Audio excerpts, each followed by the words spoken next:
Everyone, just look at here. Now we are moving towards the most important point of the chapter. या chapter मधलं सगळ्यात important आहे trigonometric फंक्शनचे limits. Trigonometric फंक्शन्सचे limits. ठीक आहे. याच्यावरती क्वेश्चन तुम्हाला येणारच आहे. धरूनच चला या एक्सरसाइजवरती. धरूनच चालायचं येणार म्हणून. ओके.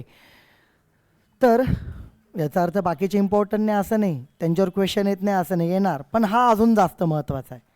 ठीक आहे. आता बघा यामध्ये कसं आहे, सगळ्यात पहिली गोष्ट काय माहिती का, समजा इथं जर तुम्ही बघितलं साइन एक्सचं लिमिट घेतलं, कोणाचं साइन एक्ससाठी जर आपण लिमिट घेतलं, लक्ष द्या, sine x limit x tends to a, direct method वापरली, एक्सच्या जागेवर काय टाकून दिला, तसंच कॉस एक्सला पण केलं, एक एक्सच्या जागेवर काय टाकून दिला, ए. हे बघा इथं दोन्ही ठिकाणी तेच आहे. आर गेटिंग दिस? दोन्ही ठिकाणी तेच आहे. तर हे तर तुम्ही लिहायचंच आहे. अजून मी इथं नोट म्हणून मी तुम्हाला काही गोष्टी सांगतोय, लक्ष द्या. नोट म्हणून काय असणार आहे,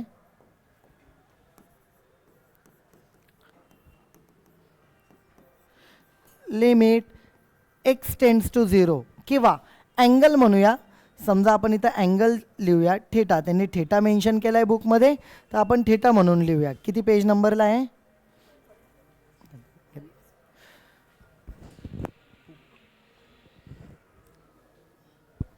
बघा. तर पेज नंबर किती मी तुम्हाला सांगतो. Come to the page number 143 नंतर 144 वरती आहे. थीटाच म्हटलंय त्यांनी, एक्स म्हटलं तरी चालेल, काही फरक नाही पडत, पण त्यांनी जसं म्हटलंय तसं लिहूया. साइन थीटा अपॉन हाच अँगल, अपॉन हाच अँगल आहे sine of theta divide by theta. याची व्हॅल्यू किती दाखवली त्यांनी बघा, 1. आणि त्याचं इन्व्हर्स पण ट्रू आहे. इन्व्हर्स म्हणजे कसं, लिमिट थीटा टेंड्स टू 0, ही टर्म उलटी जर आपण केली, थीटा अपॉन साइन थीटा, त्याची पण व्हॅल्यू किती येते, 1 येते. समजा त्याचं मल्टिपल व्हॅल्यू असेल, समजा सेकंड, आपण म्हणूया limit theta tends to 0 sine of, आपण म्हणूया पी थीटा. काय म्हटलं, म्हणजे साईनच्या आतमध्ये मल्टिपल ऑफ दॅट अँगल आहे पी थीटा, पण तीच व्हॅल्यू डिनॉमिनेटरला. इथं काय होतं, तोच रूल ठेवायचा. इथं थीटा तोच खाली, वरती थीटा तोच खाली. तर तसंच पी थीटावरती तीच टर्म डिनॉमिनेटरला, तरी पण व्हॅल्यू काय येणार आहे, आन्सर तुमचं 1 येणार आहे. आणि सिमिलरली याला जर आपण इन्व्हर्ट केलं तरीही तेच आन्सर राहील, चेंज होणार नाही. वरती पी थीटा ठेवूया, sine of P theta which is equal to again 1. याच्यानंतर हाच रूल, सेम रूल लागू पडतो टॅनसाठी. कोणासाठी, टॅनसाठी. Limit as theta tends to 0 tan of theta upon theta, किंवा आपण म्हणूया limit theta tends to 0 tan of P theta upon P theta. याच्याप्रमाणेच वरती जो अँगल आहे तोच खाली, पी थीटा असेल तर P theta, multiple times of angle, तरी पण आन्सर काय राहणार आहे तुमचं, 1च राहणार आहे. आणि नंबर 4, समजा याला तुम्ही जर इन्व्हर्ट केलं, theta tends to 0 theta upon tan of theta, limit theta tends to 0 p theta upon tan of P theta is equal to value काय येणार, 1. याला इन्व्हर्ट जरी केलं तरी याच्यासारखंच. म्हणजे एकच लक्षात ठेवा, तुम्हाला फक्त साईनचं माहीत पाहिजे. सिमिलरली कोणासाठी आहे, टॅनसाठी पण तेच आहे. ठीक आहे. आता हे करत असताना सॉल्ड एक्झाम्पलमध्ये पहिले 2 जे एक्झाम्पल आहे ते थोडेसे तुम्हाला मोठे दिलेले आहेत. थोडेसे मोठे म्हणजे त्याचं डायरेक्ट रिलेशन याच्याशी नाही. आता π/4, कॉस ऑफ π/4 जर तुम्ही टाकला टेंड्स टू, तर डिनॉमिनेटर काय येईल रे, कॉस π/4 कोसेक, सॉरी कोसेक, इथं डायरेक्ट मेथड वापरले. कोसेक म्हणजे साईनच्या उलट आहे.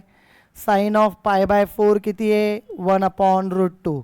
मग कोसेक ऑफ π/4 किती आहे, याच्या रिव्हर्ट √2 होणार. याचा स्क्वेअर तर याचा पण स्क्वेअर, म्हणजे व्हॅल्यू किती आली, 2. अंडर रूट आणि स्क्वेअर कॅन्सल, व्हॅल्यू आली 2. याची डायरेक्ट मेथड वापरलं 2 येणार. 2 - 2 काय होणार, डिनॉमिनेटर काय झाला, डायरेक्ट मेथड काय चालत नाही आहे. मग आता बघा ह्या टाईपच्या एक्झाम्पलला आपण कसं सॉल्व करतो. इथं पहिली स्टेप, तिथं जे तुम्हाला दिलेलं आहे, सगळ्यात पहिले याला तुम्हाला कन्वर्ट करून घ्यायचं आहे स्टँडर्ड फॉर्मॅटमध्ये. कोणत्या फॉर्मॅटमध्ये, स्टँडर्ड फॉर्मॅट. आता तिथे कोसेक स्क्वेअरचा आपल्याला एक फॉर्म्युला आहे 1 प्लस टॅन स्क्वेअर काय असतो. आयडेंटिटीज मला सांगा. Sine square plus cos square 1, sine square plus cos square 1 plus tan square sec square 1 plus tan square sec square and 1 plus cot square is cosec square. ठीक आहे. मग आपण इथे सगळ्यात पहिले जे दिलेलं आहे ते लिहूया किंवा डायरेक्टली लिहायला स्टार्ट केलं तरी चालेल, बट आपण लिहूया. Given what they have given us, काय काय दिलं आहे. लिमिट एक्स टेंड्स टू π/4 ब्रॅकेटमध्ये cot of x -1 cosec square x -2 which is equal to limit x tends to π/4 in a bracket cot of x -1 upon याला काय लिहितोय मी आपण cot square of x +1 1 plus cot square is equal to cosec square असं असेल. हे -2 तसेच underline म्हणजे फक्त तुम्हाला समजण्यासाठी की काय चेंज केलं आपण तिथे. ठीक आहे. तुम्ही तसं अंडरलाईन करायची गरज नाही आहे समजण्यासाठी. ठीक आहे. आता इथे काय होणार आहे मला सांगा. सिम्पल याच्यामध्ये नेक्स्ट स्टेप लिहूया आपण. Which is equal to limit x tends to π/4 ब्रॅकेटमध्ये वरती काय कॉट ऑफ एक्स -1 खाली काय उरलं cot square of x -1 am I right +1 -2 -1. मी याला काय लिहितोय बघा. मला असं वाटतं तुम्हाला समजणार आहे पुढची स्टेप. मी लिहिल्यावरती समजते का फक्त सांगा. Cot of x -1 upon cot of x -1 cot of x +1. ठीक आहे. इथे बघा काय कॉट स्क्वेअर मायनस हा 1चा स्क्वेअर, जर 1ला आपण 1चा स्क्वेअर लिहू शकतो. ए स्क्वेअर -बी स्क्वेअर ए -बी इंटू ए प्लस ही टर्म काय झाली इथे. जे काही उरलं आहे ते लिहायचं. पहिले लिहून घ्या टर्म. बघा न्यूमरेटरमधून आणि डिनॉमिनेटरमधून काय कॅन्सल झालंय एक्सची टर्म कोणती कशी असू द्या झाली का डायरेक्ट मेथड वापरायचं 1 अपॉन कॉट ऑफ π/4. ठीक आहे. आता इथं कॉट ऑफ π/4 टाकलं मायनस कॅन्सल झालाय +1. तर इथे बघा कॉट ऑफ π/4 किती आहे. कॉट जरी डायरेक्ट नाही आठवलं टॅन ऑफ π/4 किती आहे आठवतंय. हे बघा काय खूप कन्फ्युजनमध्ये नाही जायचं. तुम्हाला 2 गोष्टी माहीत असल्या ना साईनच्या आणि कॉस्टच्या जे आपल्याला माहीतच असतात तरी तुम्ही बाकी सगळे काढू शकतात. मला सांगा कॉट म्हणजे काय कॉस अपॉन साईन. याच्या π/4 याची व्हॅल्यू π/4 याची व्हॅल्यू π/4 याची 1/√2 याची 1/√2 1/√2 सगळे कॅन्सल म्हणजे किती आलं. अवघड आहे का. ठीक आहे. ओके लक्ष द्या आता. मग इथे याची व्हॅल्यू काय आली 1 + 1 which is equal to 1/2. This is the required answer जे आपल्याला पाहिजे होतं ते. ठीक आहे. नेक्स्ट एक्झाम्पलकडे जाऊ. यातलं सॉल्व डिरेक्टली सेकंडला गेलो होतो आपण. आता बघा तुम्हाला हा एक क्वेश्चन इथं दिलेला आहे. या क्वेश्चनमध्ये पण तीच कंडिशन. समजा कॉस ऑफ 3π/2 हे बघा कॉस ऑफ π/2 म्हणजे 90 कॉस 90 0 असतो. मग इथं 3/2 π/2चे मल्टिपल आहे ऑड तो पण 0च राहणार. ठीक आहे. म्हणजे डिनॉमिनेटर काय होतोय 0. मग आता ह्या केसमध्ये तुम्ही काय करू शकतात माहिती का. अंडर रूट दिसतोय तर अंडर रूट असताना आपण काय करतो सांगा बरं मला. काय करतो अंडर रूट असताना रॅशनलायझेशन. काय करतो लिमिट एक्स टेंड्स टू 3π/2 आतमध्ये काय √3 मायनस साइन एक्स. हा -2 रूटच्या बाहेर आहे बरं का upon cos square of x. चला आता याला रॅशनलाइज करू. Which is equal to limit x tends to 3π/2 ब्रॅकेटमध्ये √3 minus sine x -2 upon cos square of x into ही अंडररूटची टर्म √3 मायनस साइन एक्स इथे 2 √3 मायनस साइन एक्स 2. मधली साईन चेंज करायची इथं काय झाली प्लस.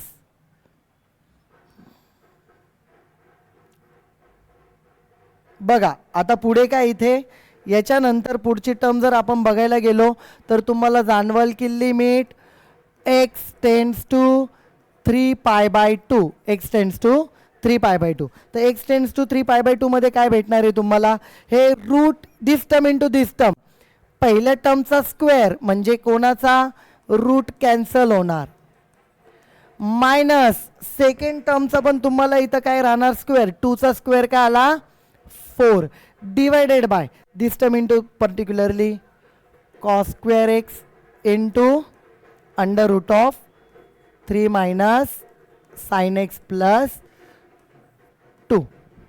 ओके आता एकदा हे बघा बरं आपण काय काय स्टेप्स लिहिले आहेत याच्यामध्ये.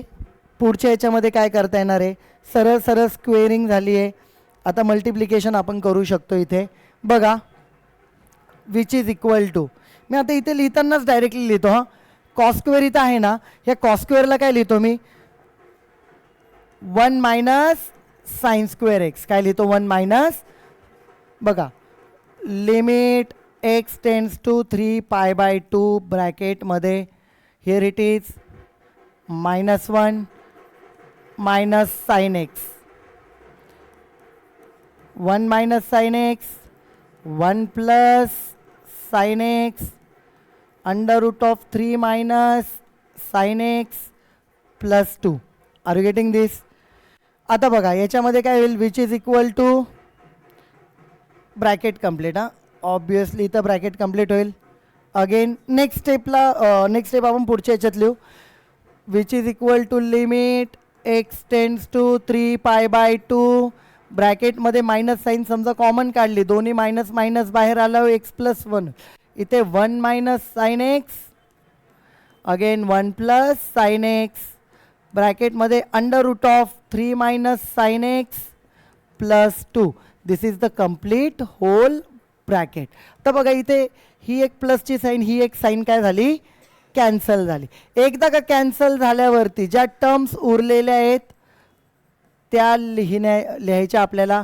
काय उरलं न्यूमरेटरला -1 अपॉन इथे काय 1 मायनस साइन एक्स इथे काय under root of 3 minus sine x plus 2 bracket complete. आणि एकदा कॅन्सल झालेल्या ज्या टर्म्स आहेत बघा इथे फक्त चेक करून घेऊ तीच टर्म आहे काय एकदा +2 आहे +2 आहे ठीक आहे. जे काय कॅन्सल झालेली टर्म आहे त्याच्यानंतर आपण डायरेक्ट मेथड वापरतो -1 अपॉन 1 मायनस साइन ऑफ 3/2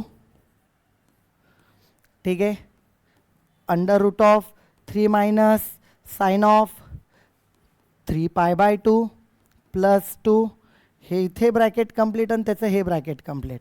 तर जस्ट मी नोट म्हणून इथं लिहून ठेवतो साइन ऑफ 3π/2 पहिले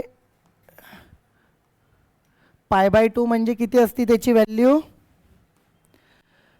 साइन ऑफ π/2 90 डिग्री 1 आहे आणि आपण एकदा 180 डिग्री चेंज केला त्याच्यामध्ये ऑड मल्टिपल घेतला तर 1चा होणार -1 बाय ट्रिग्नॉमेट्री चॅप्टर नंबर 2 आणि 3 मॅथ्स 1चे त्याच्यावरून ठीक आहे. तर आता बघा इथे व्हॅल्यू टाकायची -1 अपॉन बघा 1 मायनस ऑफ -1 इंटू आतमध्ये काय 3 मायनस ऑफ -1 काय कॅल्क्युलेशन होणार आहे डिरेक्टली वाटलंच तर इथं लिहितो मी हिअर इट विल बी हां इथे प्लस एक सेकंड फक्त इथे काय झालं ते नीट लिहू आपण bracket under root 3 minus of -1 plus 2 bracket complete अशी टर्म आली ठीक आहे. मी इथेच लिहितो खाली वाटलंच तर 1 upon 1 minus of -1 plus 1 1 plus 1 2 इथे काय मायनस ऑफ -1 प्लस 1 3 प्लस 1 4 4चा under root 2 2 plus 2 which is equal to 1/8 is the final answer. बघा बरं बुकमध्ये तेच आहे का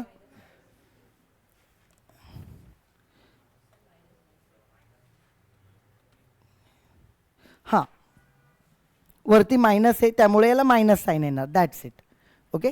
पण आपली मेथड हीच आहे काही चेंज झालेलं नाही आहे. So here it is you can say की आपण सगळ्यात पहिले डायरेक्ट मेथड केलं तर आलं नाही, अंडर रूटची टर्म होती, रॅशनलायझेशन केलं याच्यामध्ये, आणि याच्या आधीच्या याच्यामध्ये काय केलं, हे फॉर्म्युले वगैरे बघितले. ठीक आहे, तर यानंतर बघा नंबर 3 झालं आहे, तर पुढच्या याच्याकडे जाऊया आपण, नंबर 4. आता मला सांगा बेसिकली बघा, आता ठीक आहे, आता आपण जो फॉर्म्युला बघितला किंवा आपल्याला जे टाईप्स पाहिजे त्याचे काही एक्झाम्पल स्टार्ट होत आहेत, जे टाईप आपल्याला पाहिजे, तर ह्या टाईपचं 2 मार्काला येतो. बघा काय दिलं आहे तुम्हाला, गिवन काय दिलं आहे, limit theta tends to 0 sine of 7 theta upon theta. याला काय लिहू शकतात मला सांगा बरं, limit theta tends to 0 sine of 7 theta upon, याला जर मी 7ने मल्टिप्लाय केलं डिनॉमिनेटरला, तर न्यूमरेटरला पण मला ते मल्टिप्लाय करावं लागेल बाय रूल, त्याला बॅलन्स करायला. पण मग सर 7ने काय मल्टिप्लाय केलं, आपला रूल काय आहे, ही जी टर्म आहे इथं साईनच्या आत तीच खाली पाहिजे, जी वरती आहे तीच खाली पाहिजे. मग याला 7 आणलं आहे, तर इकडं 7ने मल्टिप्लाय केलं. आता समजा अगेन बाय रूल आपण काय करूया, तिथे लक्ष द्या, limit theta tends to 0 sine of theta 7 theta upon theta into limit theta tends to 0 of 7. म्हणजे इंटू असेल तर दोघांना लिमिट डिस्ट्रीब्यूट करता येतो, हे आपण सुरुवातीलाच बघितलं आहे त्याचे फॉर्म्युलेमध्ये. ठीक आहे, रूल्समध्ये. आता याचा बाय रूल काय आहे, जो अँगल आहे तोच खाली असेल साईन, आणि थिटा टेन्स टू 0, तर याची व्हॅल्यू काय होते, 1 होत असते. आणि कॉन्स्टंटचं लिमिट काय येतं, कॉन्स्टंटचं लिमिट काय राहतं, कॉन्स्टंट. हे माहीत असू द्या म्हणजे आपण आधी बघितले पहिल्याच लेक्चरला. ठीक आहे, मग 7 × 1 7 इज द आन्सर. आलं लक्षात, this is the first one. After that त्यानंतर बघा काय अजून, आता इथे कसं करणार आपण, वरती 8x दिसतोय, खाली पण तुम्हाला tan दिसतोय, पण यांना आपण आपल्या फॉर्मॅटमध्ये कसं आणू शकतो ते आपल्याला बघायचं आहे. लक्ष द्या, it's a very easy part of this chapter दिलेला याच्यामध्ये, सोपा पार्ट आहे, जास्त काय अवघड नाही आहे. आणि याच्यावर क्वेश्चन येतो तुम्हाला, sine of 8x upon tan of 4x. सगळ्यात पहिले मी ऑब्झर्व काय केलं की न्यूमरेटरला sine of 8x upon x, डिनॉमिनेटरला tan of 4x upon x. म्हणजे न्यूमरेटरला आणि डिनॉमिनेटरला मी कितीने मल्टिप्लाय केलं आहे, येस एक्सने केलेलं आहे. ठीक आहे, हा x कॅन्सल होईल आणि तुम्हाला ॲज इट इज वरची टर्म भेटेल, बरोबर आहे. नंतर मी काय करतोय, चला लिमिट वरती देऊन टाकतो, limit x tends to 0, limit डिनॉमिनेटरला देतो, लिमिट x टेन्स टू 0. इथे काय, sine of 8x upon 8x into 8 tan of 4x upon 4x into 4. मग याला काय करता येईल, लिमिट याला दिला याची value 1 by standard formula, limit 8ला दिला तर त्याची व्हॅल्यू 8, लिमिट याला दिल्यावरती जी वरती व्हॅल्यू तीच खाली आहे, टॅन त्याचा formula by standard, there will be the 1 and here it will be limit of a constant will be constant. ठीक आहे, इथं ब्रॅकेट यूज करू, ह्या दोघांना लिमिट जाणार आहे. ओके, सो 4ने याला डिवाइड केलं किती आन्सर आलं, 2. This is the answer. यात काय अडचण आहे तुम्हाला. सो हे जेवढे एक्झाम्पल झाले अप टू 5 विथ गिवन फॉर्म्युले, एवढं लिहून घ्या, मग मी तुम्हाला पुढचं सांगतो, जरा पटकन लिहा फक्त. Okay, start writing down.